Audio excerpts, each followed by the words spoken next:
Hello and welcome to Declutter Your Life with FlyLady Kat. This is our 1-minute video on decluttering. I try to give you one 5 times a week.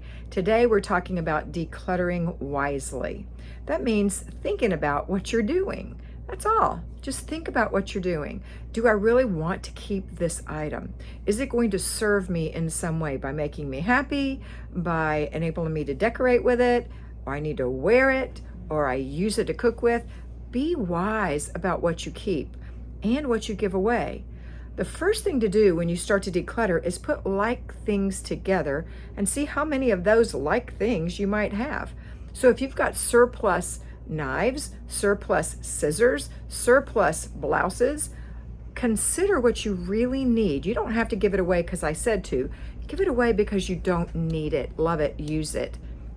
Give it away. That's decluttering wisely. I hope you have a wonderful day, and I hope you always remember to be beautiful because you are beautiful.